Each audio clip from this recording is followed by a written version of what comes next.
Welcome back. In the last episode, we saw Jesus at the Jordan. Heaven opened, the Spirit descended, and the Father declared, "This is my beloved Son, in whom I am well pleased." But now, the dove leads him into the desert. Today, in episode 7, we follow Jesus into the wilderness. Not the wilderness of scenery, but of testing. 40 days without food, 40 nights without comfort. And then, when he is weakest, Satan comes. Let's pause for a second, because this part of the story, it's not easy, it's not bright, but it's real. Jesus, the Son of God, hungry, alone, surrounded by silence and dust and heat. The same Spirit who descended like a dove is now leading him into suffering. Why? Because every true calling must be tested.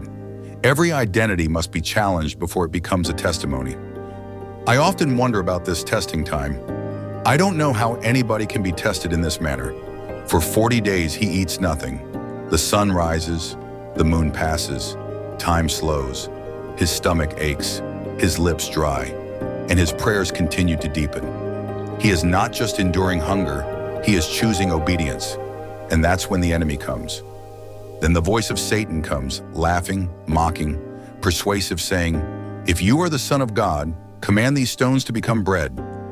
Satan himself questions his identity, saying, "If you are," the same words he once used in heaven, the same deception he used in Eden.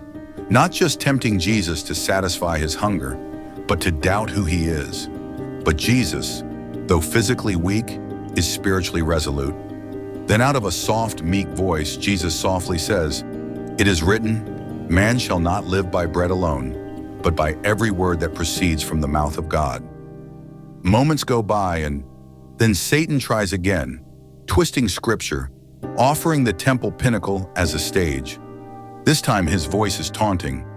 "If you are the Son of God, throw yourself down, for it is written." See, as I have told you before, even the enemy quotes scripture, but out of context and without reverence. That's what deception does. It dresses like truth, like this new easy gospel in the playlist I spoke about. But Jesus doesn't argue. He simply answers with clarity by saying, "It is written again, you shall not tempt the Lord your God."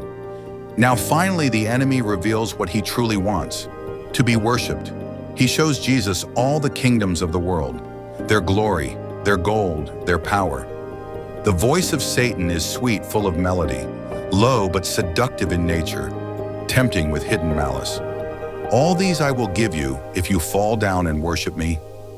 My friends, this is the heart of the test. Not just provision, not just protection, but power. Satan says, "Worship me, and I'll give you what you came for," without the cross. But Jesus did not come to rule without suffering. He came to save through sacrifice. And with a strong voice, Jesus commands Satan with power and the authority of Scripture. "Away with you, Satan, for it is written, you shall worship the Lord your God, and him only you shall serve." And just like that, the devil leaves. Angels come. They minister to him. The desert, once dry and empty, becomes sacred holy ground.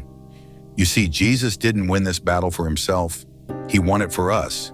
He faced the full force of Satan's temptation, not as God on a throne, but as a man in weakness, and still overcame. So let me ask you a question. Are you in a wilderness right now? Are you facing your own temptations, identity, comfort, shortcuts to power? Then remember Jesus.